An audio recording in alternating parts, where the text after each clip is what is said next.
चलिए हम आपको बताना शुरू किए थे, कहां तक, एल्बोली तक लेके आ गए थे। एल्बोली तक ब्लड आता है, ब्लड में क्या पाया जाता है कि ऑक्सीजन की पहचान करता है एल्बोली के पास आकर? हीमोग्लोबिन। हीमोग्लोबिन जो है कि अगर पाया जाता है उसके बाद जो है कि ऑक्सीजन की पहचान करता है। यहां से पहचान करने के बाद होल बॉडी का ब्लड कहाँ जाता है? होल बॉडी का ब्लड कहाँ जाता है? होल सेल बॉडी का में। ब्लड जो है कि आपको सेल में जाता है। कहाँ जाता है? विभिन्न जो है कि आपको कोशिकाओं में जाता है। पूरे होल बॉडी के कोशिकाओं में जो है कि आपको चला जाता है, ठीक ना। होल बॉडी के कोशिकाओं में जो है कि आपको चला जाता है। कोरोना जो है कि किसको इम्पेक्ट कर रहा था? कोरोना एल्बोली को। एल्बोली को जो है कि आप इफेक्ट कर रहा था। किसको इफेक्ट कर रहा था? एल्बोली को जो है कि आपको इफेक्ट कर रहा था कोरोना, ठीक है। अब आइएगा, अब आपको हम बताते हैं, थोड़ा सा और बात कर लेते हैं, उसके बाद फिर आपको चलेंगे कोशिकीय श्वसन पे जो है कि आपको चलेंगे, ठीक ना। थोड़ा सा और बात करते हैं, देखिएगा, इसको जरा सा मिटाते हैं, थोड़ा सा और बात कर लेते हैं। ये आपको फेफड़ा दिख रहा होगा, दिख रहा है ना कि नहीं दिख रहा है? ये फेफड़ा दिख रहा है, फेफड़ा ये दिख रहा है ना। और इस फेफड़ा में जो है कि आपको, यही फेफड़ा में क्या होता है, टीबी नाम का जो है कि आपको रोग हो जाता है। इस टीबी नाम के रोग में क्या हो जाता है, तो टीबी वाले नाम के रोग में ना, एल्बोली जो आप देख रहे हैं, ये एल्बोली, ये दिख रहा है एल्बोली, इसमें छिद्र हो जाता है, इसमें छिद्र हो जाता है, ये एल्बोली में ही आपका छिद्र हो जाता है, जिसे श्वसन जो है कि सही से नहीं हो पाता है। आदमी जो है कि आपको जल्दी ही इसका देहांत हो जाता है, एल्बोली में छिद्र हो जाता है। इसी में जो है कि आपको छिद्र जो है कि आपको हो जाता है, किसमें? टीबी वाले रोग में। कौन से वाले में? टीबी रोग में। टीबी रोग में जो है कि आपको एल्बोली में जो है कि आपका क्या हो जाता है, एल्बोली छिद्र में जो है कि आपको छेद हो जाता है। और इसी क्षेत्र में क्या होने लगता है, तो इसी क्षेत्र में जो है कि बलगम जमा होने लगता है, बलगम, ठीक ना। ये बलगम जो है कि आपको जमा होने लगेगा। और जब जब जब आपका खांसी होगा, जब जब आपका खांसी होगा, तो आपके बलगम कैसे, तो आपके मुंह से बाहर जो है कि आपको निकलेगा, है ना। मुंह से जो है कि आपको बाहर जो है कि आपको निकल जाता है। हाँ? बलगम इतना अंदर में फिर भी बाहर आ जाएगा मुंह के। हाँ, तो बलगम जो है कि इसके अंदर में भरा हुआ है, इस सब कटोरा के अंदर जो आप देख रहे हैं, इस सब के अंदर जो है कि बलगम भरा हुआ है, इस सब बलगम जो है कि बाहर जाएगा। और इसी में एक और रोग का नाम सुनेंगे, दम्मा रोग का नाम सुने? दम्मा, ये सांस फूलता है दम्मा में। दम्मा में भी आपको क्या होता है, दम्मा में भी जो है कि एल्बोली में जो है कि क्या जम जाता है, इसमें बलगम जो है कि आपको जम जाता है ना। बलगम जो है कि आपको जम जाता है दम्मा में, है ना। अच्छा, हम लोग को जब तक खांसी उसी होता है तो इसी में यही से क्या परेशानी होता है, सांस सूखने लगता है? इन्फेक्शन से भी होता है ना। क्या क्या क्या खांसी होता है सर? खांसी होता है, नहीं बुझाता अंदर से, पूरा दम हाफनी टाइप हो जाता है, तो इसी में बलगम जम जाता है क्या उसमें? हाँ, तो खांसी होता है। देखिएगा, सर्दी होगा तो खांसी जब होगा ना, तो खेखार जो है कि आपको निकलता है। तो खेखार कहाँ से निकलता है? यही बलगमे के रूप में जो है कि खेखार आप निकालते हैं, है ना। ये किसका, वो गंदगी जो आपके अंदर, धूल कण जो गया हुआ है, वही ना बलगम जम जाता है, जिसके कारण खेखार के रूप में जो है कि बाहर आता है, ठीक है, बाहर आता है। अब बात करते हैं हम लोग, क्या बात करते हैं जरा बताइएगा। तो एल्बोली की बात करेंगे। एल्बोली पर यहाँ पे बताइएगा, एल्बोली किसका किसका जो है कि जंक्शन है? CO2 और O2 का जंक्शन है, CO2 और O2 का जो है कि जंक्शन है। तो बताइएगा यहाँ पे क्या हो रहा है, तो यहाँ पे एल्बोली जो है कि किसको ला रहा है, ऊपर से लेके श्वसन तंत्र के माध्यम से किसको लेके आ रहा है? ऑक्सीजन को लेके आ रहा है। किसको लेके आ रहा है? ऑक्सीजन को लेकर, मतलब मिश्रित जो है कि आपको आ रहा है, उसमें जो है कि ऑक्सीजन भी आ रहा है, ठीक ना। लेकिन अगर इधर से जाएगा, तो इधर से जाने के क्रम में ये किसको लेकर बाहर की ओर जाएगा, तो ये CO2 को बाहर की ओर लेके जाएगा। तो बताइएगा, तो हम आपको बताए थे कि CO2 की मात्रा कितनी बाहर निकलने के समय होती है? CO2 की मात्रा 4% होती है।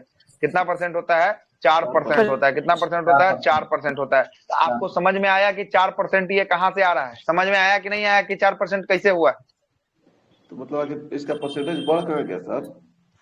बढ़ कैसे गया सर? अभी ना बताया है कि जब ब्लड जब आता है, CO2 युक्त जब रक्त लेकर आएगा एल्बोली के पास, तो क्या करेगा, ये CO2 को यहाँ पे ड्रॉप कर देगा और यहाँ से ऑक्सीजन को निकाल के लेके चला जाएगा, ऑक्सीजन को निकाल के लेके चला जाएगा। तो CO2 जो यहाँ पे ड्रॉप हुआ है, जो CO2 यहाँ पे छूटा है, जो यहाँ पे छोड़ के गया है, तो CO2 तो फिर बाहर जाएगा ना, कि नहीं जाएगा? तो बाहर जब जाएगा तो यही CO2 जो है कि आपको कितना परसेंट बाहर जाएगा, तो यही CO2 जो है कि आपका 4% बाहर जाएगा। और जब जो है कि ऑक्सीजन को लेके आए हैं, कितना परसेंट अंदर लेके आए हैं ऑक्सीजन को? अंदर कितना परसेंट लेके आए? 21% जो है कि आपको 21% अंदर लेके आए हैं। और जब बाहर निकाल रहे थे तो कितना परसेंट निकाल रहे थे ऑक्सीजन को? 17%। 17%। तो ये जो 4% जो आपका गया, 4% जो गया, ये कौन लेके चला गया 4%? तो ये 4% आपका ब्लड लेके चला गया। कौन लेके चला गया अंदर से? 4% आपका ब्लड लेके चला गया। आ गया कॉन्सेप्ट समझ में कि 4% का खेला कहाँ से हो रहा था, वो भी बिगड़ रहा था। आया कि नहीं आया? हाँ वो तो ठीक है, पर ये CO2 जो है 0.03% ही हम लोग लेते हैं ना, लेकिन छोड़ते हैं 4% कैसे? जब 0.03 लेंगे तो बहुत कम हो गया। तो लेने का वही तो बात हम बता रहे हैं, उस समय से क्या बता रहे हैं, वही तो चीज बता रहे हैं कि जब CO2 आप 0 रुकिए, समझ में नहीं आ रहा आपको, एक ही बात को देखिएगा। CO2 जब अंदर लेने के क्रम में हम 0.03% लिए हैं, ठीक ना? क्या लिए हैं देखिएगा। अब यहाँ पे लिखते हैं, अब अंदर लेने का लिखते हैं। बताइए, आप ही लोग बताइए कितना कितना अंदर ले रहे थे? अंदर वाला 0.03 CO2 ले रहे थे 0.03% जो है कि आपको ले रहे थे। ऑक्सीजन कितना ले रहे थे? ऑक्सीजन 21% जो है कि आपको ऑक्सीजन ले रहे थे। अब बाहर में जो है उतना एक सब मिनट, बाहर मंडल, और ये तो हो गया। बाहर में निकालने में कितना निकाल रहे थे बाहर में? ऑक्सीजन 17%। CO2 कितना? 4%। 4%। अब जरा सुनिएगा क्या कॉन्सेप्ट है। कॉन्सेप्ट यही आपको समझा दिए थे। जब आती है अशुद्ध रक्त, जब आती है आपके एल्बोली के पास अशुद्ध रक्त आती है। कौन सा रक्त आता है? अशुद्ध रक्त आता है। तो अशुद्ध रक्त में कौन सा होता है? ऑक्सीजन होता है कि CO2 होता है? CO2 CO2 होता है। तब यहाँ पे जैसे ही आएगा आपके पास क्या? अशुद्ध रक्त आएगा, मतलब CO2 रक्त आएगा। कौन सा रक्त आएगा? CO2 रक्त आएगा। और CO2 के एल्बोली में ड्रॉप करेगा। क्या करेगा? एल्बोली में CO2 को छोड़ देगा, और यहाँ से क्या लेके चला जाएगा? एल्बोली से ऑक्सीजन लेके जो है कि आपको बाहर चला जाएगा। मतलब ये अब कौन हो गया है? ये शुद्ध रक्त हो गया। कौन रक्त हो गया? शुद्ध रक्त जो है कि आपको ये हो चुका है। और यहाँ कौन आ रहा था? तो अशुद्ध रक्त आ रहा था। तो यहाँ जो आपका ऑक्सीजन को लेकर गया है, अंदर लाने के क्रम में 21% ऑक्सीजन हम लेके आए हैं। और ले कितना गया था? इनमें से 4% जो है कि घसका के ले गया। कौन? ये ब्लड लेके गया। तो 4% घटाइए तो कितना आएगा? कितना परसेंट ऑक्सीजन बचा आपके पास? अब 17% बचा। 17% आपको बचा। अब जरा सुनिएगा, अब जरा हम लोग कार्बन डाइऑक्साइड की मात्रा 0.03% लेके आए हैं अंदर में। और जब ये कार्बन डाइऑक्साइड की मात्रा को छोड़ता है, जब अशुद्ध रक्त में कार्बन डाइऑक्साइड की मात्रा रहता है, तो ये दोनों को इंक्लूड करके कितना हो जाता है? तो ये दोनों को जो 0.03 और प्लस जो इतना छोड़ा, ये दोनों को मिलाकर कितना परसेंट? ये 4% जो है कि कार्बन डाइऑक्साइड हो जाता है। और ये 4% आपका कार्बन डाइऑक्साइड फिर से फेफड़ा के माध्यम से जो है कि आपको शरीर से बाहर निकल जाता है। हुआ कॉन्सेप्ट क्लियर कि नहीं हुआ? सर तो आता कहाँ से है ब्लड? ये अशुद्ध ब्लड कहाँ से आता है सर पूरे बॉडी अच्छा, तो अशुद्ध ब्लड कहाँ से आता है? तो केसिका के बारे में कल समझा रहे थे, केसिका के बारे में, जहाँ पे शुद्ध रक्त और शुद्ध रक्त मिलता है। तो आपको हम बताए थे कि ये जो है CO2 का निर्माण कहाँ हुआ कि आखिर ये फिर CO2 आया। ये बात आप पूछ रहे हैं, यही ना? तो अभी तक कहानी अभी खत्म कहाँ हुआ? अभी तक कहानी तो शुरुआते हुआ। अभी तो CO2 फिर से अभी निकालेंगे, अभी अंदर तो चलने तो दीजिए। ब्लड में बनने के क्रम में मतलब CO2 खुद बन जाता है? नहीं नहीं नहीं नहीं नहीं नहीं नहीं, अभी ऑक्सीजन जब करवाएंगे ना तब आपका CO2 बनेगा। रुकिए तो अभी जब श्वसन के लिए अब चलेंगे। सर नाइट्रोजन कितना लेते हैं? नाइट्रोजन जितना वायुमंडल में रहता है उतना ही लेते हैं और उतना ही छोड़ते हैं, ठीक ना? 78, ठीक है। नाइट्रोजन जितना लेते हैं उतना ही जो है कि आपको रिलीज कर देते हैं। यहाँ तक किन्हीं को कोई कॉन्सेप्ट में दिक्कत है तो बताइए, नहीं तो फिर आगे बात को बढ़ाते हैं फिर आगे बात को बढ़ाते हैं। CO2 सर वो जमा होते जाता है सर, इसीलिए 4% हो जाता है। नहीं, ऑक्सीजन ये जो अशुद्ध रक्त लेकर आ रहा है तो ये CO2 की मात्रा को लेकर आ रहा है ना, तो यही मात्रा को यहाँ पे ड्रॉप करता है, यही मात्रा को यहाँ पे ड्रॉप करता है। और ये मात्रा जब बाहर निकलता है तो ये मात्रा हो जाता है 4% हो जाता है ना? ये कहाँ से आ रहा है? तो ये रक्त से आ रहा है। और रक्त में कहाँ से आ रहा है? तो रक्त में कहाँ से आ रहा है तो फिर आगे का हम बात बताएंगे, तो वहां पे बताएंगे कि रक्त में कैसे आया, ठीक ना? रक्त में कैसे आया तो फिर आगे हम आपको बताने वाले हैं, ठीक है? मतलब जो हम बाहर से लिए वो भी छोड़ रहे हैं, प्लस अंदर में जो है वो भी छोड़ रहे हैं, दोनों मिला बिल्कुल। अंदर वाला वायुमंडल में इतना है तो ये तो आपको ले ही रहे हैं CO2 0.03%। अंदर से भी आपको जो मिल रहा है वो दोनों को इंक्लूड करके तब आप 4% बाहर रिलीज कर रहे हैं। 4% अब क्या कर रहे हैं? बाहर रिलीज कर रहे हैं। अब अंदर में कैसे बना इसके बारे में हम आपको बताएंगे कि अंदर में कैसे बना है, ठीक है? इसके बारे में अब आपको बताएंगे। अब जरा सुनिएगा, एक होता है टाइडल वैल्यू। क्या होता है? टाइडल वैल्यू होता है। यहाँ पे देखिए क्या होता है tidal volume, TIDEDAL, tidal volume. Tidal volume आखिर होता क्या है, पहले इसको समझ लीजिएगा। टाइडल वॉल्यूम जितना एक बार में हम लोग सांस को अंदर लेते हैं और सांस को बाहर छोड़ते हैं, इसी को हम लोग कहते हैं टाइडल वॉल्यूम कहते हैं। क्या कहते हैं? सांस को अंदर लेना और सांस को बाहर छोड़ना, इसको हम लोग क्या कहते हैं? टाइडल वॉल्यूम कहते हैं। इसको हम लोग टीबी से भी डिनोट करते हैं, टीबी से, टाइडल वॉल्यूम। ये सांस का अंदर लेना, सांस का अंदर लेना प्लस सांस का बाहर छोड़ना, ये क्या कहलाता है? सांस का अंदर लेना और सांस का बाहर छोड़ना, मतलब एक बार की प्रक्रिया क्या कहलाती है? ये टाइडल वॉल्यूम जो है कि आपको कहलाती है।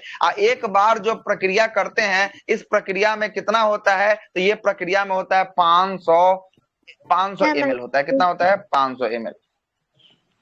मतलब कि आप आधा लीटर के लगभग में आप सांस को अंदर लेते हैं और सांस को जब बाहर छोड़ते हैं तो कितना छोड़ देते हैं? लगभग आधा लीटर जो है कि आपको छोड़ देते हैं। 500 ml का मतलब आधा लीटर हो ना गया? जी सर। कितना हुआ? लेते सांस के जितना बारे ले, में हाँ सांस के बारे में, सांस के बारे में इसका वॉल्यूम होगा ना भाई। सांस जो हम ले रहे हैं, अगर सर कितना लेंगे कितना छोड़ेंगे पहले ही बता दिए ना। हाँ तो वो तो आपका पहले ही बता दिया कि किसका किसका कितना प्रतिशत है। वो लेने और छोड़ने के क्रम में कितना हो गया टोटल? ये टोटल हो गया 500 हो गया। कितना हो गया? 500 हो गया। अब जरा समझिएगा, आप 1 मिनट में कितना बार लेते हैं? ये एक बार का हुआ, 1 मिनट में कितना बार? 16 से 18 बार।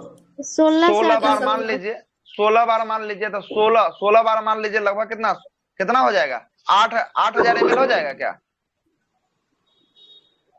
16 × 80 नहीं हो जाएगा? 16 × 80 8,000 मल्टीप्लाई क्यों किए?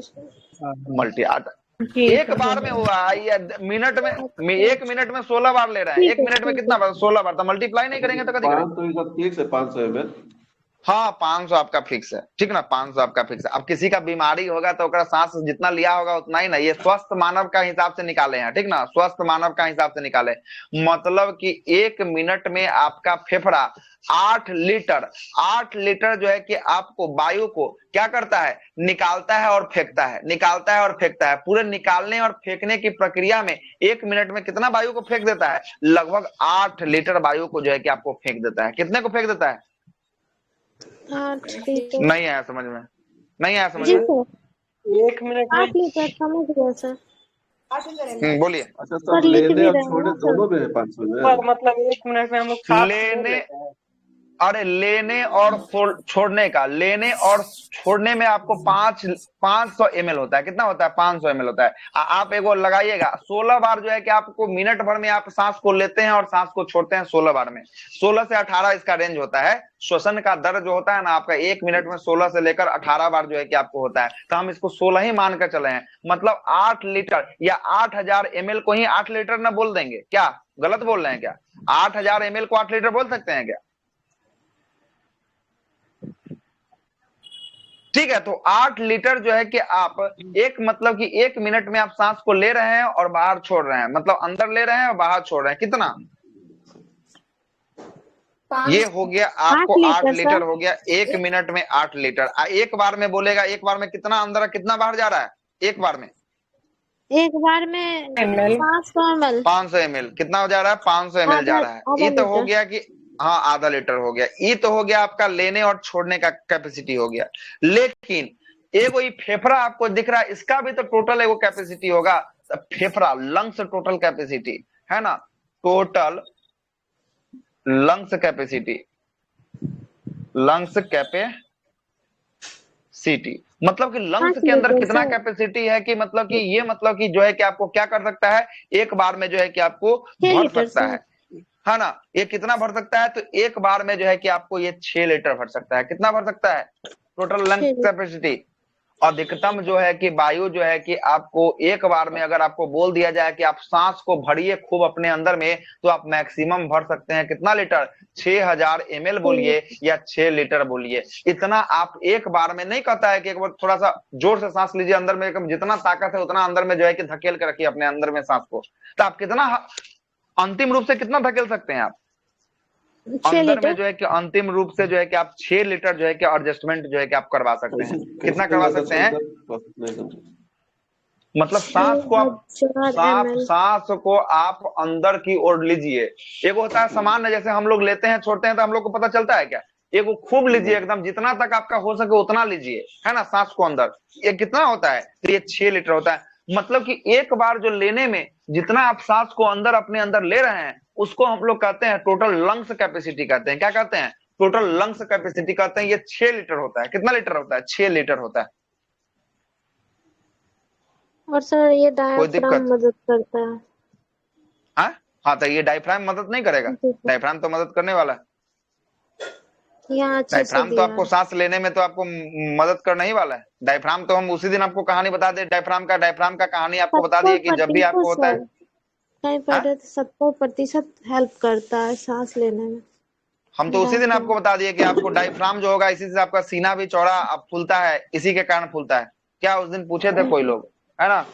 उसके बारे में भी बताए थे कल ही के क्लास में, तो शायद हुआ था ये, है ना? तो ये कितना होता है? 6 लीटर होता है। कोई दिक्कत है तो बताइए, अभी आपको दिक्कत का क्लियर कर देते हैं, नहीं तो फिर बाद में नहीं दिक्कत हो जाएगा। कोई दिक्कत? नहीं सर, ये वाला इसमें बच्चे का भी टाइडल वॉल्यूम होता हो। बच्चा का देखिए, अब सबका आप जैसा जैसा कैपेसिटी रहेगा उसके हिसाब से ना। ये हम वैक्स मानव का बच्चा बोले हैं, वो स्वास्थ्य मानव का बोले हैं, 25 ठीक वाट ना? ले लेता है। जी सर, बच्चा वाला नहीं पूछता है। बच्चा वाला होगा तो बच्चा का श्वसन दर बहुत तेजी से चलता है, तो वहां पे फिर हाँ तो अलग बढ़ जाएगा, 25 वहां पे वाट सबका अलग हो जाएगा, है ना? वहां पे फिर अलग हो जाएगा। तो वहां पे इसका इतना बड़ा थोड़ी ना शरीर होता होगा कि इतना बड़ा लंग्स होता होगा कि इतना एक के बार कैपेसिटी उसका रहता होगा। उसका छोटा कैपेसिटी होता होगा, है ना? जी छोटा सर। कैपेसिटी होता होगा। और जब कोई बीमारी अगर फेफड़ा रोग संबंधित हो जाएगा तब आपको क्या करेगा? तब आपको जो है कि आपका यही आपको परेशान करेगा, आपको उतना नहीं ले पाइएगा, है ना? नहीं ले पाइएगा, है ना? और जब जो है कि आपका यही आपका फेफड़ा जब खराब हो जाता है तब क्या किया जाता है? जब सांस नहीं ले पाते हैं हम लोग तो हम लोग को क्या चढ़ा दिया जाता है? वेंटिलेटर पे जो है कि आपको चढ़ा दिया जाता है। वेंटिलेटर पर जब चढ़ाएगा तो आपको सांस जबरदस्ती जो है कि आपके अंदर जो है कि आपको देने की कोशिश जो है कि आपको किया जाता है ना? इसके लिए जो है कि टोटल लंग्स कैपेसिटी के लिए जो है कि आपको क्या होता है? तो टोटल लंग्स कैपेसिटी के लिए जो है कि आपको रनिंग टेस्ट होता है। ट्रेडमिल टेस्ट जानते हैं ना? ट्रेडमिल टेस्ट, दौड़ने वाला ट्रेड जैसे, अरे जिम में नहीं होता है दौड़ने वाला, पट्टी लगा दिया जाता है, इसी पे जो है कि आपको दौड़ा जाता है, उसी को ट्रेडमिल टेस्ट कहते हैं, है ना? ये जब लंग्स में आपको प्रॉब्लम होगा ना तो आपको दौड़ाहे नहीं होगा, हाँफ जाइएगा बहुत जल्दी, है ना? तो हाँफ जाइएगा मतलब लंग्स के अंदर आपका कोई ना कोई आपका क्या है? ट्रबल है। मतलब इसी का टोटल लंग्स कैपेसिटी अगर जांचना है तो आपको क्या करना है? ट्रेडमिल टेस्ट से जो है कि आपको निकाला जा सकता है। ट्रेडमिल टेस्ट से भी जो है कि आपको पता किया जा सकता है कि आपके हार्ट में प्रॉब्लम है कि नहीं, हार्ट बोल रहे हैं, फेफड़ा में लंग्स में प्रॉब्लम है या नहीं, ठीक ना? ये ट्रेडमिल से भी आपको पता किया है। आज देखिएगा किन्हीं को हार्ट बोल रहे हैं, किन्हीं को फेफड़ा में अगर प्रॉब्लम होगा तो टंके दौड़ते होंगे और हाँफने लगते होंगे बहुत ज्यादा, है ना? बहुत ज्यादा हाँफने लगते होंगे, नहीं हो पाता होगा। तो फेफड़ा में कहीं ना कहीं कोई ना कोई आपका ट्रबल जो है कि आपको जरूर देखने को मिलेगा। आ रहा है बात समझ में कि नहीं आ रहा है? ये तो सब लोग हाँफता है सर। नहीं, एगो हो गया नॉर्मल, एगो हो गया कुछ ज्यादा ही हाँपने वाला, समझे? एगो तो नॉर्मल दौड़ने पर तो सब हाँपता है, ठीक ना? दौड़ने पर तो सब हाँपता है। तो एगो हो जाता है कि रिलैक्से हो जाता है, एगो होता है कि बहुत लंबे तक चलते रहता है उसका हाँपना, ठीक ना? बहुत लंबे तक चलता रहता है। बोलिए। अगर सीढ़ी पे कोई आदमी चलता है, ठीक है, वो ज्यादा हाँफने लगता है, तो इसका भी कारण यही है क्या? हाँफने का कारण देखिए, हाँफने का कारण है कि एक लिमिट समय तक अगर आप हाँफ रहे हैं, काम कर रहे हैं, हाँफ रहे हैं तो ठीक है। एक होता है कि आप लिमिट से भी ज्यादा क्रॉस कर दिए, मतलब कि हाँफना चाहिए 2-4 मिनट 5 मिनट, है ना? दौड़ के आता है 2-4-5 मिनट आदमी हाँफता है तो चलिए लिमिट हो गया। अब वो आधा घंटा तक लगातार हाँफ ही रहा है तो वो उसके अंदर जो है कि आपका ट्रेबल कोई ना कोई जो है कि आपको है, तभी जाकर ऐसा हो रहा है, ठीक है? तभी जाकर जो है कि आपको ऐसा हो रहा है, ठीक है? जी, ऐसे नॉर्मल हाँफना तो अलग चीज हो गई, है ना? जी, ठीक है सर। ब्लड प्रेशर तो बढ़ जाता होगा। हाँ, तो जैसा ही तो आपका श्वसन का दर बढ़ेगा वैसे ही तो सब कुछ बढ़ेगा, है ना? कभी दौड़ के बीपी को चेक करवाइएगा, बीपी हाई आपको देखने को मिलेगा, है ना? ब्लड प्रेशर हाई देखने को मिलेगा, बिल्कुल। हाँ सर, रिलैक्स। सर बोलिए। ये आप बोले कि 1 मिनट में 16 से 17 बार सांस मनुष्य लेता है। 16 से हाँ, 18 16 से 18 बार। नॉर्मल 18। तो कितना बार लेता है सर? नवजात 25 वही बार। आपको लेता है 14 से लेकर 30 बार इसका रेंज रहता है। अब सबका नवजात शिशु का अलग अलग रेंज है ना। अब मतलब कौन कि कैसा एक ले रहा है, सामान्य अब कोई पुरुष के मतलब एक सामान्य पुरुष के तुलना में नवजात शिशु का ज्यादा होता है श्वसन दर। हाँ ज्यादा होता है, बिल्कुल ज्यादा होता है, जी। ठीक ना, ज्यादा होता है ना। तो लेकिन आप लूसेंट देखते भी में लिया होंगे। है कि 12 से 15 बार, तो फिर किसका किसका? मनुष्य में सांस लेने की दर नहीं 12 नहीं, से 15 से 15 18 बार होता है 16 से है ना। 18 15 देता से है 18, कहीं। 15 से 18 देता है, कहीं 16 से 18 देता है। आप 16 से खुद से 18। खुद जो है कि आप लगा के चेक कर सकते हैं। एक बार में जो है कि ब्रीथिंग कीजिएगा ना, आपको पता चल जाएगा कि 18 बार हो ही जाता है ना। चलिए आगे चलते हैं। यहां तक हम आपको लेकर आ गए हैं। अब यहाँ से ब्लड निकलेगा, शुद्ध रक्त निकलेगा। कौन सा रक्त निकलेगा? शुद्ध रक्त निकलेगा। आइए शुद्ध रक्त के बारे में अब बात को रखते हुए आगे करते हैं। आइएगा, शुद्ध रक्त निकलेगा अब यहाँ पे।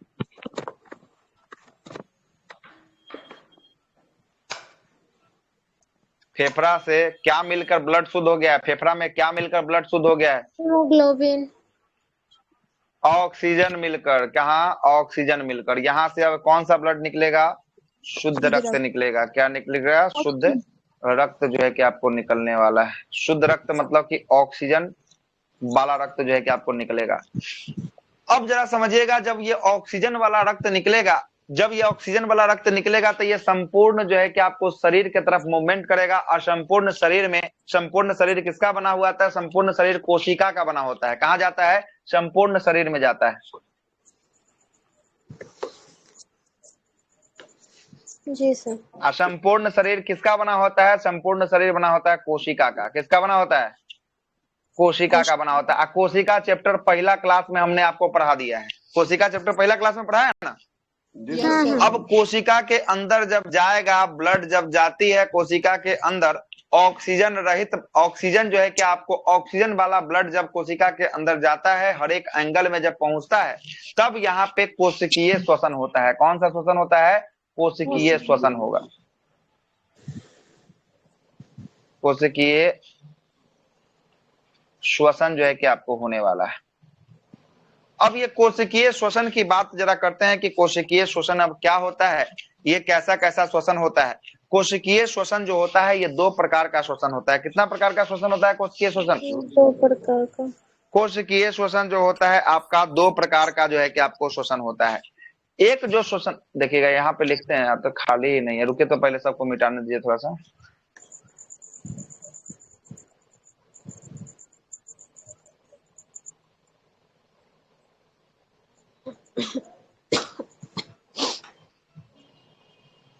कोशिकीय श्वसन जो होता है ये 2 टाइप का होता है। कौन सा टाइप है जरा सुनिएगा।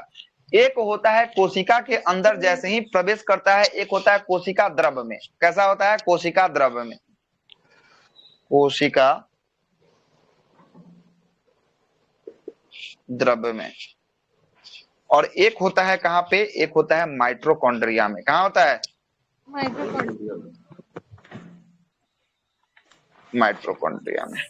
एक सबसे पहले क्या तो ब्लड में ना सब कुछ है, तो ब्लड में ना, ब्लड जैसे ही हर एक कोशिका के तक पहुंचेगा। अब ब्लड में क्या है? ब्लड में है ऑक्सीजन, और ऑक्सीजन जैसे ही मिलेगा कौन सा क्रिया स्टार्ट हो जाएगा? कोशिकीय श्वसन की क्रिया जो है कि आपको स्टार्ट हो जाएगा। कौन सा क्रिया स्टार्ट हो जाएगा? कोशिकीय श्वसन की क्रिया स्टार्ट हो जाएगा। कोशिकीय श्वसन को हम लोग कितने भागों में तोड़े हैं? कोशिकीय श्वसन को 2 भागों में हम लोग तोड़े हैं। कितने भाग में तोड़े हैं? कोशिकीय श्वसन को हम लोग 2 भागों में जो है कि आपको तोड़े हैं। ठीक है, 2 भागों में तोड़े हैं। एक है आपका कोशिका द्रव के अंदर में, और एक है माइटोकॉन्ड्रिया के अंदर में। ये देखिएगा, ये आपका अगर कोशिका है तो कोशिका के अंदर जो लिक्विड भरा हुआ है उसी को ना कोशिका द्रव कहे हैं। याद आ रहा है कुछ कि नहीं आ रहा है? जो कोशिका के अंदर जो लिक्विड जो भरा हुआ है,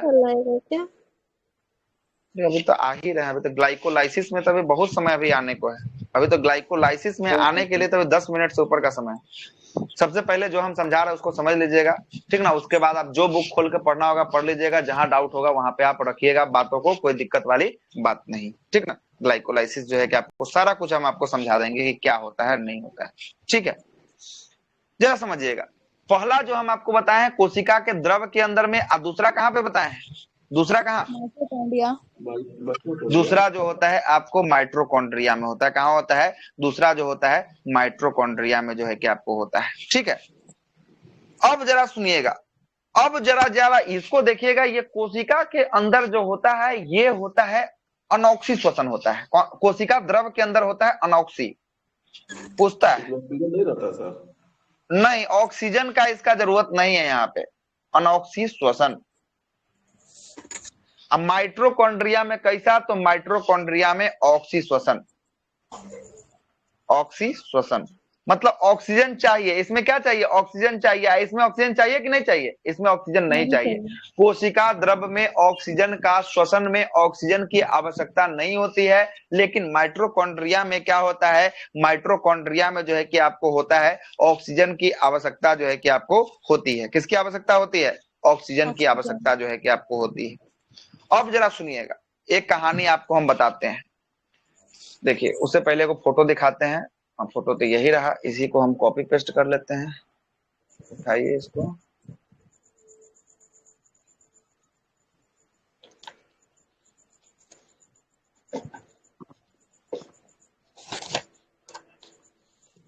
ये दिख रहा होगा फोटो आप लोग को?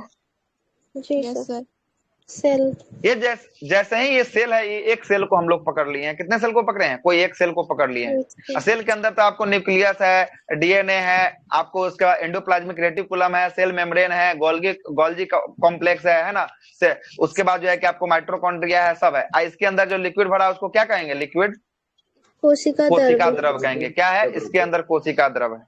जैसे ही कोशिका द्रव, हाँ कोशिका द्रव को साइटोप्लाज्म कहते हैं। सुनिए, जैसे ही कोशिका द्रव में ऑक्सीजन जो है कि आपको पहुंचता है, कौन पहुंचता है, रक्त में क्या घूम रहा है, रक्त में घूम रहा है ऑक्सीजन। और जैसे ही रक्त का ऑक्सीजन कोशिका द्रव में घूमता है, पहुंचता है, यहाँ पे जो है कि आपको यहाँ जैसे ही एंट्री करता है, इसी में जो है कि आपको क्या हो जाता है, तो ये कोशिकीय श्वसन की क्रिया जो है कि आपको स्टार्ट हो जाती है। तो कोशिकीय श्वसन की क्रिया कोशिका में जैसे ही एंट्री करता है, मतलब कोशिका द्रव में जैसे ही एंट्री करता है, यहीं पे कोशिकीय श्वसन की क्रिया जो है कि आपको क्या हो जाती है, शुरू हो जाती है। लेकिन कभी ऐसा देखे हैं, कभी ऐसा देखे होंगे कि आप लोग गए होंगे भोज खाने के लिए, भोज में 75 रंग का आइटम का स्टॉल लगा हुआ है, तो जो आपको मन करता है वही ना खाते हैं, कि 75 थोड़ी ना खाते हैं क्या, जो अच्छा लगता है वही ना खाते हैं। लेकिन घूमते तो चारों साइड है, घूमते तो सब स्टॉल पे है कि क्या पे क्या है नहीं है। तो वही वाला हाल यहाँ भी है। ये जो ऑक्सीजन घूमता है और घूम घूम कर सबसे पूछता है कि भाई साहब आपको चाहिए, भाई साहब आपको चाहिए, गोल्गी बॉडी आपको चाहिए, न्यूक्लियस आपको चाहिए, एंडोप्लाज्मिक रेटिकुलम आपको चाहिए, है ना, गोल्गी कॉम्प्लेक्स आपको चाहिए, माइटोकॉन्ड्रिया आपको चाहिए। तो किसी को जो है कि आपको नहीं चाहिए। लेकिन इसमें से सब जगह घूम लेगा ना, सुनिए, माइटोकॉन्ड्रिया को छोड़कर जब सब जगह घूम लेगा तो सब बोलेगा कि हमको ऑक्सीजन की जरूरत नहीं है, हम बिना ऑक्सीजन के ही ठीक है।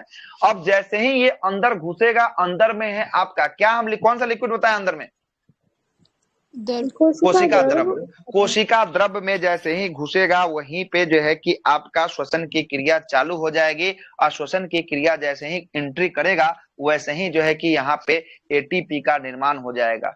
एटीपी का निर्माण हो जाएगा। और कितना एटीपी, तो 4 एटीपी का निर्माण होगा। कितना एटीपी का निर्माण होगा, जैसे ही कोशिका के अंदर, जैसे ही कोशिका के अंदर ऑक्सीजन घुसेगी, कितना एटीपी का निर्माण हो जाएगा। हाँ बोलिए सर। वो तो कोशिका द्रव में तो है ही ना, द्रव में ही तो सारा मतलब ये है, सारा जो पार्ट है कोशिका का।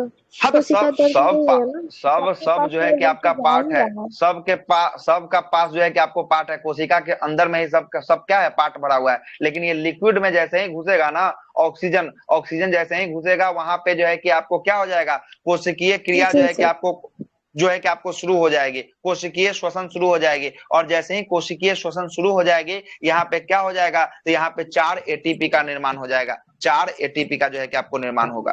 तब इससे पूछेगा कि आपको चाहिए, ये बोलेगा हमको नहीं, ये बोलेगा हमको नहीं, ये बोलेगा हमको नहीं, ये बोला हमको नहीं, ये बोलेगा हमको नहीं। लेकिन इसको किसको चाहिए, इसको चाहिए, माइटोकॉन्ड्रिया को क्या चाहिए, माइटोकॉन्ड्रिया को ऑक्सीजन चाहिए। ये बिना ऑक्सीजन का श्वसन कर ही नहीं सकता है माइटोकॉन्ड्रिया, ठीक ना। बिना ऑक्सीजन का ये श्वसन जो है कि आपको माइटोकॉन्ड्रिया कर ही नहीं सकता है। तो सबसे पहले कितना एटीपी का निर्माण हुआ,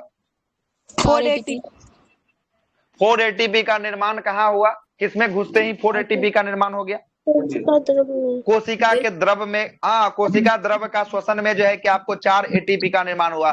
कोशिका द्रव के श्वसन में ऑक्सीजन, सर यही अनॉक्सी है क्या कोशिका द्रव हाँ, में? अनऑक्सी श्वसन है, यही अनऑक्सी। यहाँ पे ऑक्सीजन का जरूरत पूर्ण लग रहा है क्या? यहाँ पे ऑक्सीजन नहीं। का जरूरत आपको कहीं पे लग रहा है क्या? ऑक्सीजन सबको लेके पूछ रहा है कि आप लीजिए, आप लीजिए, आप लीजिए, कोई लेने के लिए तैयार नहीं है। यहाँ पे आपका कैसा श्वसन? यहाँ पे अनऑक्सी श्वसन हो जाएगा। कैसा श्वसन हो जाएगा? अनऑक्सी श्वसन हो जाएगा। अनऑक्सी श्वसन हो जाएगा।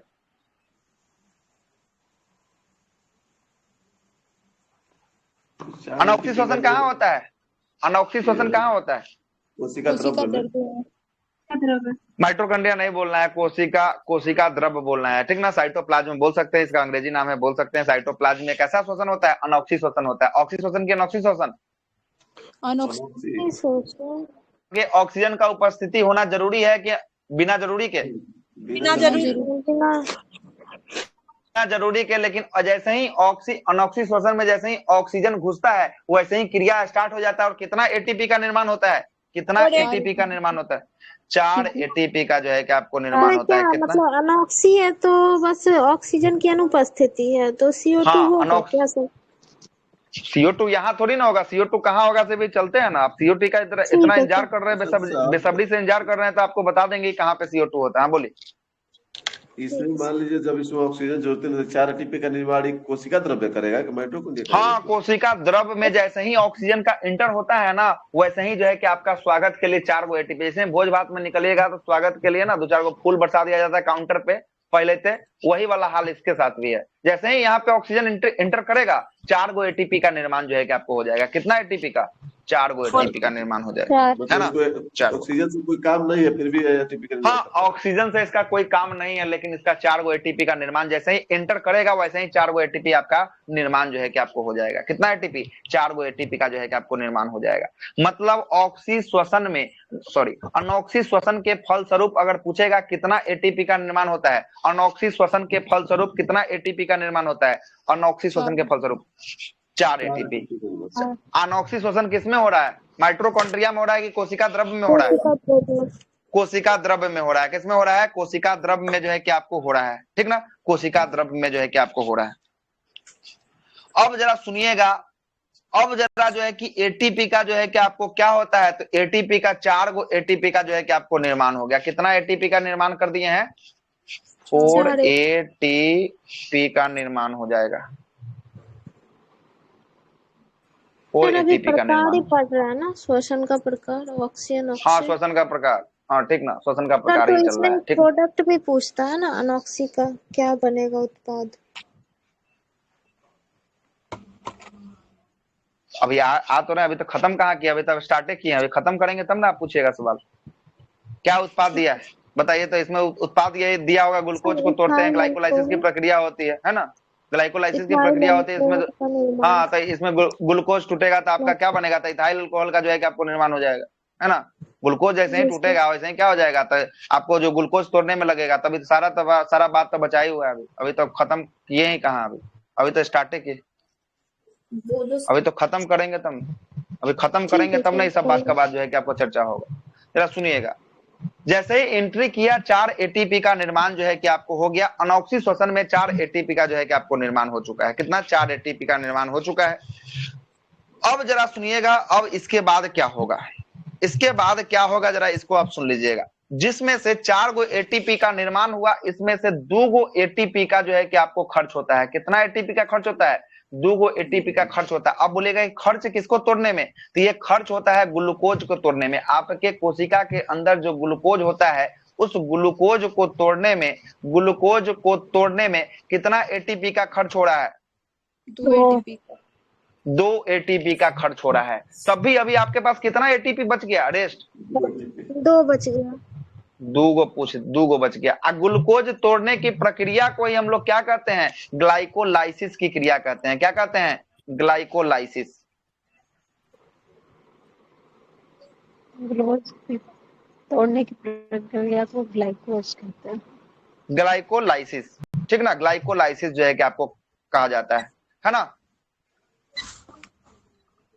तो अब यहां से आपसे एगो बहुत बेहतरीन सवाल पूछा है, नीट का पेपर में सवाल पूछा है। किसके पेपर में? स्क्रीन नहीं दिख रहा है क्या? दिख रहा है?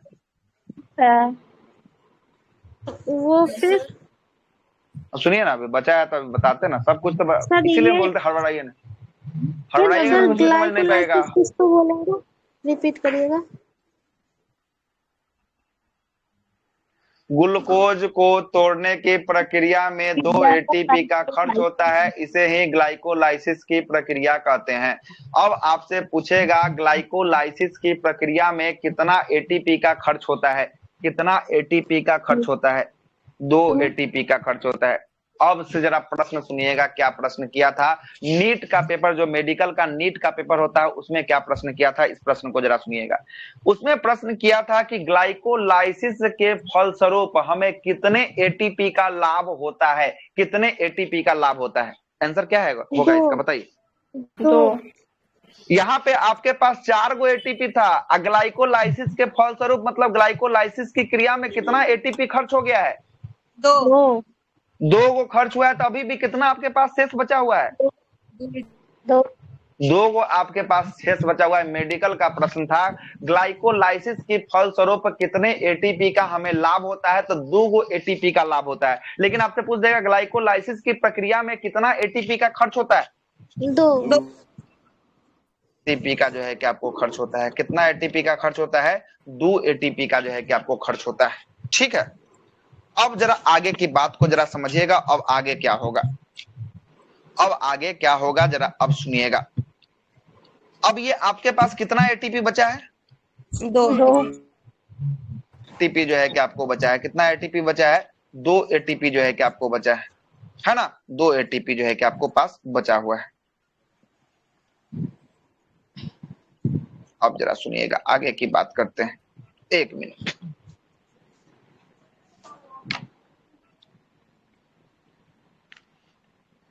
पानी थोड़ा दूर।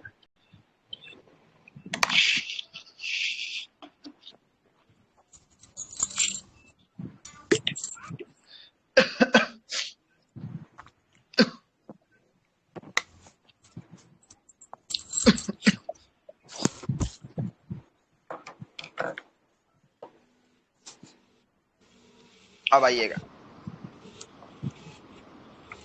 अब ग्लाइकोलाइसिस की प्रक्रिया में हमें 2 एटीपी का खर्च हुआ है ना? ग्लाइकोलाइसिस की प्रक्रिया जब हम लोग ग्लूकोज को तोड़े हैं, तो ग्लूकोज किसके रूप में टूटा है? तो ग्लूकोज टूट गया है पाइरुविक एसिड के रूप में टूटा है। कितने?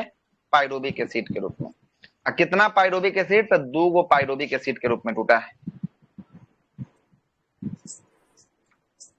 सर पायरुविक एसिड इसको बोलते हैं। हाँ, ग्लूकोज जब टूटेगा ना, तब ग्लूकोज जब टूटेगा तब फिर क्या होगा, तो ये पाइरुविक एसिड के रूप में जो है कि आपको टूटता है ना? पाइरुविक एसिड के रूप में जो है कि आपको टूटेगा, है ना? सुनिएगा सुनिएगा, 2 गो पाइरुविक एसिड के रूप में जो है कि आपको टूटेगा। यहाँ पे कितना? 2 गो पाइरुविक एसिड P1 और P2। पाइरुविक एसिड को P1 लिख दिया, P2 लिख दिए। एक पाइरुविक एसिड में कितना? एक पाइरुविक एसिड में जो है कि आपको 18 एटीपी होता है। कितना एटीपी होता है? 18। और दूसरा में भी कितना होगा? 18 दूसरा में भी 18 होगा। कितना होगा? 18 होगा। अब यहाँ पे कितना निर्माण हो चुका है? 36 एटीपी हो चुका है। 36 एटीपी, अब एटीपी 36 एटीपी हो गया। ठीक ना? रुकिए, इसको गलत हो गया तो इसको लिख देते सही से, लीजिए। ठीक है, 36 एटीपी का निर्माण हो चुका है। अब यहाँ पे 36 एटीपी का निर्माण जब हो चुका है, अब यहाँ से बांटते बांटते जो है कि ऑक्सीजन कहाँ पे पहुंचेगा? माइटोकॉन्ड्रिया के पास पहुंचेगा। कहाँ पे पहुंचेगा? यहाँ पे पहुंचेगा, माइटोकॉन्ड्रिया के पास पहुंचेगा। ऑक्सीजन कहाँ पहुंचेगा? अब माइटोकॉन्ड्रिया के पास जो है कि आपको पहुंचेगा। अब जरा सुनिएगा, माइटोकॉन्ड्रिया क्या करेगा, माइटोकॉन्ड्रिया क्या करना पड़ेगा। ये माइटोकॉन्ड्रिया के पास जब ऑक्सीजन पहुंचेगा, तो ऑक्सीजन जो है कि ऑक्सीश्वसन की बात करेंगे। ऑक्सीश्वसन होता कहाँ है? ऑक्सीश्वसन माइटोकॉन्ड्रिया में। माइटोकॉन्ड्रिया में होता है। कहाँ होता है? माइटोकॉन्ड्रिया में जो है कि आपको ऑक्सीश्वसन चलता है। कौन सा? ऑक्सीश्वसन चलता है। और जैसे ही माइटोकॉन्ड्रिया में जैसे ही ऑक्सीजन प्रवेश करता है ना? प्रवेश जैसे ही ऑक्सीजन करता है, यहाँ पे ऑक्सीश्वसन चलता है। ऑक्सीश्वसन के फलस्वरूप क्रेब्स चक्र नाम का एक साइकिल चलता है। कौन सा? क्रेब्स चक्र। क्रेब्स चक्र। क्रेब्स क्रेब्स चक्र नाम का एक साइकिल चलता है। इसी क्रेब्स चक्र में साइकिल में कितना, तो 18 दूना 36 एटीपी का निर्माण होता है। कितना एटीपी? 18 पाइरुविक एसिड दो भागों में टूटेगा, P1 और P2 जो आपको बताए हैं, ठीक ना। P1 और P2 जो आपको बताए हैं, तो P1 में कितना एटीपी था? 18 एटीपी था ना। अब P2 में कितना था? 18 था ना। तो यहाँ पे पाइरुविक क्रेब्स चक्र में कितना एटीपी का निर्माण होगा? तो क्रेब्स चक्र में 36 एटीपी का निर्माण होगा। अब क्या बोलता है माइटोकॉन्ड्रिया कि हमको 36 से मतलब नहीं है, हमको चाहिए तो पूरा का पूरा 38 चाहिए, तभी हम जो है कि ऊर्जा बना पाएंगे, तभी हम एनर्जी को बना पाएंगे, अन्यथा हमसे कुछ होने जाने को नहीं है, ठीक ना। क्या बोलेगा ये? कौन बोलेगा ये बात? ये बोलेगा माइटोकॉन्ड्रिया जो है कि आपको बोलेगा, है ना। अब माइटोकॉन्ड्रिया के पास कितने पाइरुविक एसिड क्रेब्स चक्र के साइकिल में टूटा है? 36। हाँ 36, मतलब कि आपको क्रेब्स दो गो पाइरुविक एसिड टूटा है। एगो पाइरुविक एसिड में 18 एटीपी, तो दो गो पाइरुविक एसिड में 36 एटीपी। कितना एटीपी? 36 एटीपी। अब 36 एटीपी चाहिए, इसको कितना और एटीपी इसको मिल जाएगा, तो ये एगो मतलब सर्कल पूरा करके जो है कि एनर्जी बना देगा। 2 एटीपी का जो है कि आपको इसको और जरूरत है। कितना है? 2 एटीपी का जो है कि इसको और जरूरत है। इसके पास कितना अभी अवेलेबल कितना है? इसके पास 30 एटीपी एटीपी जो है कि इसके पास जो है कि आपको अवेलेबल है, 36 एटीपी अवेलेबल। हाँ, ये माइटोकॉन्ड्रिया के पास जो है कि आपको चला जाता है, ये टूटने के बाद पाइरुविक एसिड 1 और पाइरुविक एसिड 2। अब पाइरुविक एसिड का तोड़ता है कहाँ पे? माइटोकॉन्ड्रिया में क्रेब्स साइकिल चलता है। क्रेब्स साइकिल को ही क्रेब्स चक्र कहते हैं। क्रेब्स चक्र का खोज किसके द्वारा किया गया? तो क्रेब्स नाम का जो है कि विद्वान के द्वारा जो है कि आपको किया गया, इसीलिए इन्हीं के नाम पर क्रेब्स साइकिल जो है कि आपको रखा गया है। तो यहाँ पे किसका टूटता है? यहाँ पे पाइरुविक एसिड का जो है कि आपका टूटता है, ठीक ना, क्रेब्स साइकिल में, ठीक ना। अब यहाँ पे 36 एटीपी अवेलेबल है ऑलरेडी, इसको चाहिए 2 एटीपी। जरा याद कीजिए, कहीं 2 एटीपी शेष बचा हुआ था क्या आपका? 2 एटीपी आपका शेष बचा हुआ, किसके फलस्वरूप 2 एटीपी आपका बचा हुआ था? किसके फलस्वरूप? ग्लाइकोलाइसिस हो रहा था, दूसरे में 2 बचा था। हाँ, ग्लाइकोलाइसिस के फलस्वरूप आपके पास 2 एटीपी जो है कि आपको पास शेष बचा हुआ था। तो इसके पास 36 एटीपी है, कितना एटीपी इसको और दे देंगे तो एनर्जी बना देगा, ऊर्जा बना देगा? 2 एटीपी इसको और दे देंगे। 2 एटीपी जैसे ही इसको और देंगे, बचा हुआ इसके पास 38 एटीपी हो जाएगा। 38 एटीपी जैसे ही ये होगा, ये किसका निर्माण कर देगा? तो ये जो है कि आपको है ना, ग्लूकोज का निर्माण, ग्लूकोज का जो है कि आपको निर्माण कर देगा। ऊर्जा की प्राप्ति जो है कि इसको हो जाएगी, ऊर्जा की प्राप्ति जो है कि इसको हो जाएगी। P1 जो लिखे थे वहां दिखाइएगा P1 P2 वाला।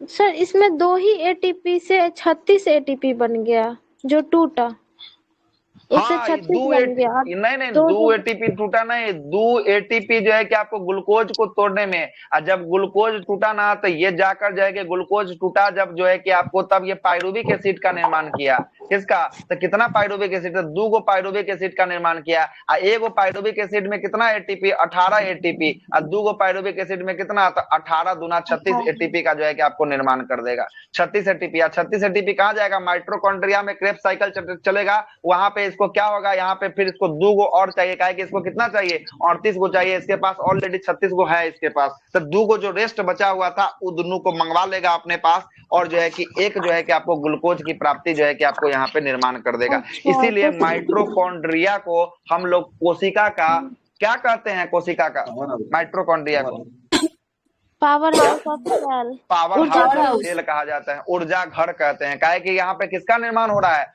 ऊर्जा घर में आपका ऊर्जा का निर्माण हो रहा है। और जैसे ही यहाँ पे आपको क्रेब्स साइकिल चलता है, जैसे ही आपको माइटोकॉन्ड्रिया में क्रेब्स साइकिल चलता है, क्रेब्स साइकिल के दौरान जब पाइरुविक एसिड का टूटाव होता है, जब पाइरुविक एसिड टूटता है तो यहाँ से CO2 गैस रिलीज होती है। कौन सी गैस रिलीज होती है? यही CO2 फिर से ये कोशिका से लेकर कहाँ तक जाएगा? फेफड़ा तक फिर से जाने वाला है। और ये CO2 वाला रक्त कौन सा हो जाएगा? CO2 वाला रक्त हो जाएगा अशुद्ध रक्त हो जाएगा। कौन सा रक्त हो जाएगा? अशुद्ध रक्त जो है कि आपको होने वाला है। तो कहां से CO2 का कहां आया? तो आपको समझ में आ गया CO2 कहां से आ रहा है? यही है आपका CO2 का कॉन्सेप्ट, ठीक ना, यही है आपका CO। हाँ, क्रेब्स चक्र में जो है कि आपका क्रेब्स चक्र में जब क्रेब्स साइकिल चलता है, जब पायरोबिक एसिड टूटती है, जब पायरोबिक एसिड टूटती है तो CO2 गैस जो है कि यहाँ से रिलीज होता है। कौन सी गैस रिलीज होता है? CO2 गैस रिलीज होता है। और यही CO2 गैस जो है कि फिर कहाँ, किसके माध्यम से? तो ब्लड के माध्यम से आपका कहाँ तक पहुंचेगा? फेफड़ा तक पहुंचेगा, और फेफड़ा के एल्वोली भाग में जाकर ड्रॉप करेगा CO2 को, और वहां से ऑक्सीजन को उठाएगा, और ऑक्सीजन उठाने के बाद फिर से जो है कि आपका ये प्रक्रिया जो है कि आपको चलते रहेगा। ये जो है कि आपका 24/7 जो है कि आपको चलने वाली प्रक्रिया होती है, चलने वाली प्रक्रिया होती है। ये इसमें दोनों बता दिए आप, ऑक्सी और अनऑक्सी। हाँ, इसमें दोनों तो हो ही गया। पहले एंट्री लिए तो वो अनऑक्सी श्वसन, और जब एंट्री के बाद अंदर वाला माइटोकॉन्ड्रिया में घुसे तो वो ऑक्सी श्वसन, ठीक ना, वो ऑक्सी श्वसन। अगर आपसे हम पूछ दे, इस फोटो को अगर मिटा दे, अब हम आपसे पूछ दे कि बताइए कि यहाँ पे कौन सा श्वसन होगा, तब आपको अब बताने में कोई हिचकिचाहट नहीं होनी चाहिए। हम आपसे सब कुछ आपको थ्योरी पर चर्चा कर चुके हैं। जब अगर आपको ऑक्सीजन वाला ब्लड लेकर जैसे ही हम अंदर में एंट्री किए हैं, यहाँ पे जो है कि ऑक्सी श्वसन होगा कि अनऑक्सी श्वसन होगा? कैसा श्वसन होगा? पहला अनऑक्सी श्वसन होगा। अनऑक्सी श्वसन जैसे ही होगा, अनऑक्सी श्वसन के दौरान कितने ATP का निर्माण होगा? कितने ATP का निर्माण होगा? 4 ATP का जो है कि आपको निर्माण होगा। अनऑक्सी श्वसन में ऑक्सीजन का आवश्यकता होता है या नहीं होता है? नहीं होता है। नहीं होता है। अच्छा, 4 ATP का निर्माण होगा। इसमें से कितना ATP का खर्च ग्लूकोज को तोड़ने में किया जाएगा? 2 ATP का। जब जो हम खर्च करेंगे ग्लूकोज को तोड़ने में, उस प्रक्रिया को क्या कहते हैं? ग्लाइकोलाइसिस। ग्लाइकोलाइसिस की प्रक्रिया के दौरान कितने ATP का लाभ होता है? 2 ATP का लाभ होता है। ग्लाइकोलाइसिस के बाद सारा का सारा क्रिया कहाँ जाता है? तो माइटोकॉन्ड्रिया में जाता है। अब माइटोकॉन्ड्रिया में एक साइकिल चलता है, उस साइकिल को क्या कहते हैं? चक्र कहते हैं। कैसा, कौन सा साइकिल कहते हैं? क्रेब्स चक्र। क्रेब्स चक्र के दौरान जो है कि आपको जो है कि कितना पायरुविक एसिड में टूटता है क्रेब्स चक्र? 2 पायरुविक एसिड में टूटता है। और एक पायरुविक एसिड में कितना ATP होता है? 18। अब 2 गो में कितना हो जाएगा? 36 गो हो जाएगा क्या? 36 गो हो जाएगा, मतलब कि 2 में आपका 36 हो जाएगा। आपको एक ग्लूकोज के लिए कितना ATP का जरूरत है? 38 ATP का आपको जरूरत है। आपके पास अवेलेबल है 36 ATP। ग्लाइकोलाइसिस के फलस्वरूप आपको कितना ATP का लाभ हुआ था? 2 ATP का लाभ हुआ था। तो उस 2 ATP जो बचा हुआ ATP है, इसको फिर शेष बुला लेगा किसके पास? माइटोकॉन्ड्रिया अपने पास जो है कि आपको बुला लेगा। अब माइटोकॉन्ड्रिया के अंदर में ऑक्सी श्वसन की अनऑक्सी श्वसन, ऑक्सी श्वसन मतलब कि यहाँ पे ऑक्सीजन का आवश्यकता होता है या नहीं होता है? होता है। अच्छा, क्रेब्स चक्र चलने के दौरान जब जो है कि पायरुविक एसिड टूटता है तो कौन सी गैस बाहर निकलती है? Carbon dioxide. CO2 गैस बाहर निकलती है। और जब 38 ATP मिलेगा तो आपको किसका निर्माण करेगा? ग्लूकोज का। एक ग्लूकोज का जो है कि आपको निर्माण करने वाला, जिससे हमें क्या हो जाएगा? ऊर्जा की प्राप्ति हो जाएगी। इसीलिए सेल का पावर हाउस ऑफ सेल किसे कहा जाता है? माइटोकॉन्ड्रिया को कहा जाता है। आज समझ में आ गया कि माइटोकॉन्ड्रिया को क्यों कहा जाता है powerhouse of cell?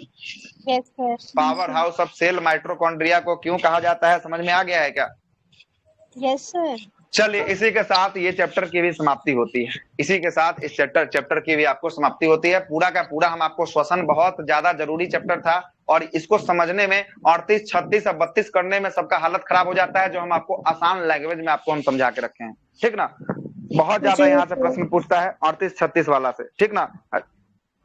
Sir, Krebs चक्र में भी ये जो पायरुविक अम्ल बना, उधर बताया था ग्लाइकोलाइसिस के फलस्वरूप जो है कि आपको क्या टूटता है? ग्लूकोज टूटता है। और ग्लूकोज जब टूटता है तो यही ग्लूकोज कहाँ जाता है? तो यही ग्लूकोज सब जाकर जो है कि आपको फिर से कहाँ पहुंचता है? तो माइटोकॉन्ड्रिया में पहुंचता है। अब माइटोकॉन्ड्रिया में एक साइकिल चलती है, उस साइकिल को हम लोग कहते हैं क्रेब्स साइकिल। और क्रेब्स साइकिल के दौरान ATP कितना पायरुविक एसिड का जो है कि आपको टूटाव होता है। तो क्रेब्स साइकिल के दौरान कितना पायरुविक एसिड जो है कि आपको बनता है?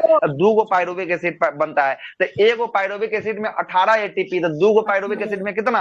36 ATP। 36 ATP। अब 2 गो इसका शेष बचा हुआ है, 38 ATP लेगा और 1 गो ग्लूकोज को बना देगा, जिससे ऊर्जा की प्राप्ति हमें हो जाएगी। क्या हो जाएगी? ऊर्जा की प्राप्ति हमें हो जाएगी, ठीक है। सर, जो ग्लाइकोलाइसिस तक बताए वहां तक जो है मतलब ये अनऑक्सीशोषण हो गया और फिर उसके बाद जो पायरुविक अम्ल टूटा वहां से ऑक्सीशोषण का देखिए, शुरुआत करेंगे। हाँ, जब तक इसमें ऑक्सीजन कैसे होगा, जब यहाँ घूम रहा है, ये बोल रहा है कि हमको नहीं चाहिए, नहीं चाहिए, यहाँ पे ऑक्सीजन है, ऑक्सीजन इसको चाहिए, किसको चाहिए, माइटोकॉन्ड्रिया को चाहिए। माइटोकॉन्ड्रिया माइटोकॉन्ड्रिया के अंदर में क्या होता है, क्रेब्स साइकिल चलता है। तो जब तक ऑक्सीजन माइटोकॉन्ड्रिया के अंदर नहीं घुसेगा तब तक यहाँ पे क्रेब्स साइकिल चलेगा कैसे? तब तो ऐसा होगा कि नहीं। जैसे ही घुसेगा यहाँ पे क्रेब्स साइकिल चल जाएगा। जब तक ये अंदर में इसके घुसेगा तभी ना क्रेब्स साइकिल चलेगा। तो यहाँ पे जी ऑक्सीजन सर, कैसे नहीं होगा? तो ठीक है मतलब सर। पायरुविक अम्ल का निर्माण सर यही क्रेब्स चक्र में होता है, यही ना? हाँ, क्रेब्स चक्र साइकिल में पायरुविक एसिड का निर्माण होता है सर ना। माइटोकॉन्ड्रिया को क्या कहते हैं? बहुत अच्छे से पावर समझाया। हाउस ऑफ सेल कहते हैं माइटोकॉन्ड्रिया को, powerhouse of cell mitochondria.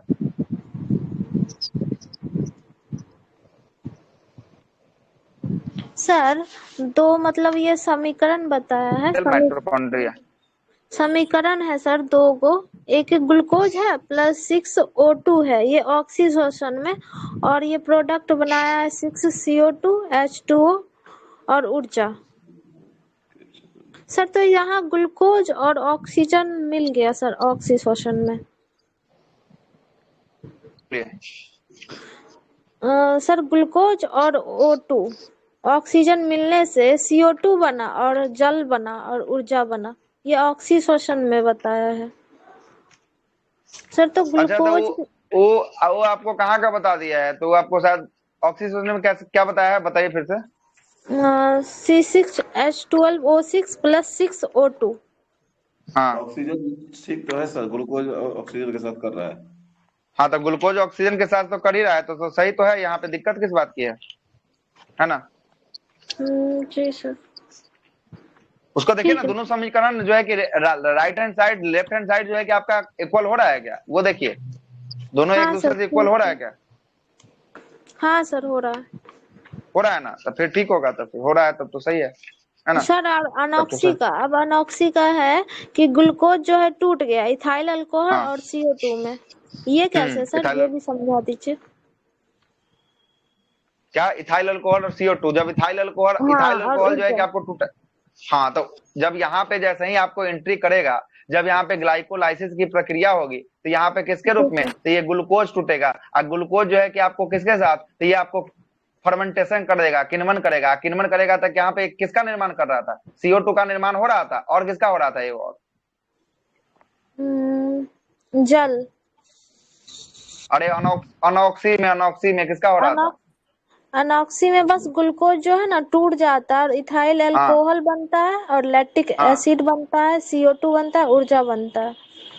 हाँ। लेकिन यहाँ तो समीकरण यहाँ पे जैसे ही इथाइल अल्कोहल जैसे ही आपको बनेगा, किण्वन की प्रोसेस होगी, तो किण्वन वाला हम आपको पढ़ाए। जैसे ही किण्वन किसी चीज को सराते गलाते हैं, यहाँ पे CO2 गैस का जो है कि आपको रिलीज होता है। CO2 गैस का जो है कि आपको क्या होता है, रिलीज होता है ना। तो ये टूटेगा, यहाँ पे ग्लूकोज जो है कि टूटेगा, और ग्लूकोज जो है कि आपको टूटेगा तो जो है कि फर्मेंटेशन होगा। किण्वन की क्रिया जो है कि आपको यहाँ पे देखने को मिलेगी, ठीक ना। किण्वन की क्रिया जो है कि आपको देखने को मिलेगी। तो सर पहले से मतलब ग्लूकोज था, यहाँ पे टूट गया अनॉक्सी में। ग्लूकोज अंदर में रहता है, पहले से ग्लूकोज अंदर में रहता है, टूटता है अंदर में जाकर। तो कहाँ से ग्लूकोज फिर कैसे आ जाएगा, है ना, अंदर में जाकर टूटता है। ग्लाइकोलाइसिस की प्रक्रिया में ग्लूकोज को तोड़ा जाता है। ग्लाइकोलाइसिस की प्रक्रिया में हम आपको कितना 2 ATP का निर्माण होते हुए बताएं, 2 आपको ATP खर्च होते हुए बताएं, है ना, खर्च होते हुए आपको बताएं। ठीक है सर। पौधों में होती है ना? कौन सा प्रक्रिया? आवाज नहीं आई जो भी बोल कौन सा? ग्लाइकोलाइसिस बोल रहा है, पौधों में भी होता है। ग्लाइकोलाइसिस पौधों में होगा, केवल पौधों में बनता है। हाँ, तो वो जो है ना लैक्टिक। अच्छा, ठीक। तो वहां पे तो फिर इसीलिए ना सब का चैप्टर ना बुक सब क्या गलती किया है, सबसे बड़ा गलती यही कर दिया है ना कि बोटनी और जूलॉजी दोनों के एक के साथ घुसेर के जो है कि आपको रख दिया है। इसीलिए दिक्कत हो जाता है यहाँ पे। वो कहाँ चल गया है, तो वो प्रकाश संश्लेषण के दौरान जो है कि आपको चल गया है। अब प्रकाश संश्लेषण के दौरान जो है कि आपको जो निर्माण होता है उसके रूप में जो है कि आपको चर्चा करने लगा है। वहां पे तो आपको ऊर्जा की प्राप्ति होती है ना, हमें ऊर्जा की प्राप्ति तो वहां भी होती है ना। तो वहां पे वो आपको चर्चा कर रहा है, उस चीज को जो है कि आपको लेके वो चर्चा कर रहा है ना। चलिए ठीक है, तो इस चैप्टर की यहीं पे समाप्त करते हैं। कल जो है कि आपका नया चैप्टर की शुरुआत करेंगे। इस नया चैप्टर का नाम होगा, क्या होगा जरा सुनिएगा, इस नया चैप्टर का नाम होगा परिसंचरण तंत्र होगा, है ना, सर्कुलेटरी सिस्टम होगा। सर्कुलेटरी सिस्टम में हम लोग देखेंगे open blood circulatory system, close blood circulatory system और मिक्स ब्लड सर्कुलेटरी सिस्टम को जो है कि हम लोग देखने वाले हैं। मतलब खुला वाला को, बंद वाला को और मिक्स, जिसके अंदर खुला भी है और बंद भी है, ये तीनों को जो है कि हम लोग देखने वाले हैं। इसके बाद धमनी क्या होता है, सीरा क्या होता है ना, कैसे कैसे फिर आपको ब्लड जो है कि आपको हार्ट तक कैसे पहुंचता है, कैसे कैसे जाकर आपको पहुंचता है, सारा के बारे में चर्चा होगा। कल की क्लास में जो है कि आपको चर्चा करने वाले हैं। तो कल का क्लास जो है कि आपको एग्जाम के दृष्टि से बहुत महत्वपूर्ण रहने वाला है ना, तो इसको जरूर आप लोग कीजिएगा कल की क्लास को, ठीक है। तो आइए तो कल फिर से मिलते हैं, इसी के साथ सेशन की समाप्ति करते हैं। अगले 1 घंटे बाद फिर से जो है कि आपका नया सेशन होगा, जो करंट अफेयर का नया सेशन होगा। तो सभी लोग जरूर आइएगा करंट अफेयर में, है ना। साथ साथ जो लोग नए हमारे साथ जुड़े हुए हैं, यूट्यूब को सब्सक्राइब जरूर कर लीजिएगा, है ना। सारा का सारा वीडियो जो है कि आपका कहाँ मिलता है, तो सारा का सारा वीडियो जो है कि आपका यूट्यूब पे देखने को मिल जाएगा।